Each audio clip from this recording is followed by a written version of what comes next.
Le Notre Père est la seule prière qui a été enseignée par Jésus à ses disciples.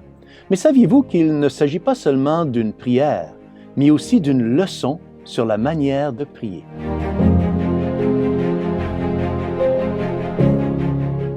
Au nom du Père et du Fils et du Saint-Esprit, Amen. Chers frères et sœurs, Salve Maria et bienvenue au commentaire de l'Évangile pour aujourd'hui.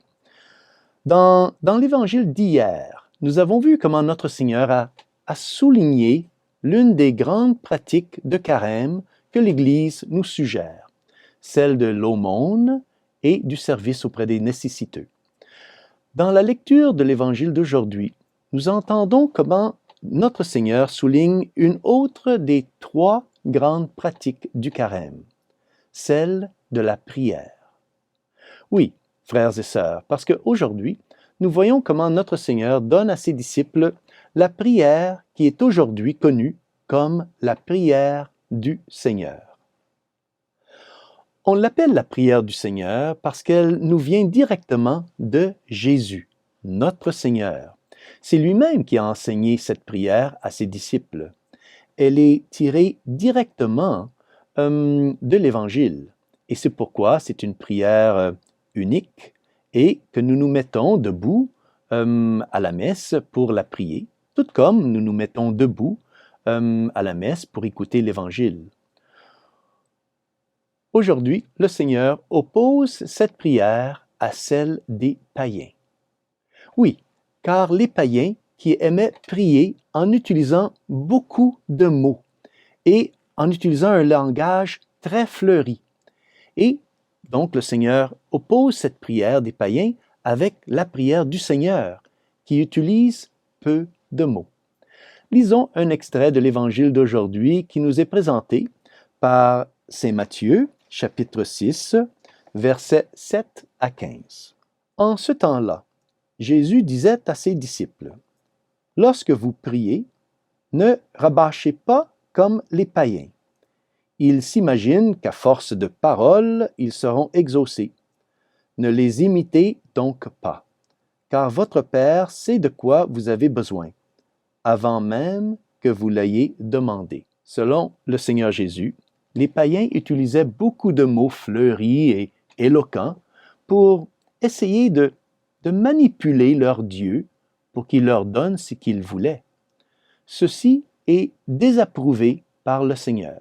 Oui, car nous devrions toujours nous rappeler, frères et sœurs, que lorsque nous prions, nous ne prions pas pour demander quelque chose à Dieu, car, selon les paroles ici du Seigneur, il sait déjà ce dont nous avons besoin.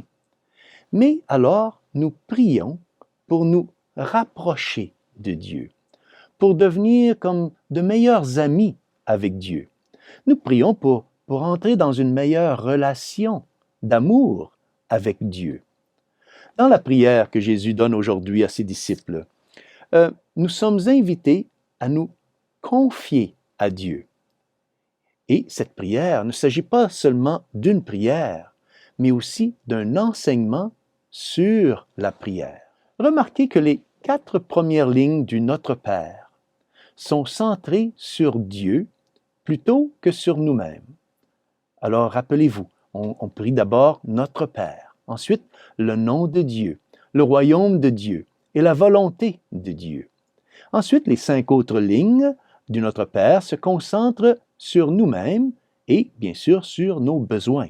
Alors rappelez-vous, on prie « Donne-nous notre pain de ce jour »,« Pardonne-nous nos offenses, comme nous pardonnons aussi à ceux qui nous ont offensés », et « Ne nous laisse pas entrer en tentation, mais délivre-nous du mal ».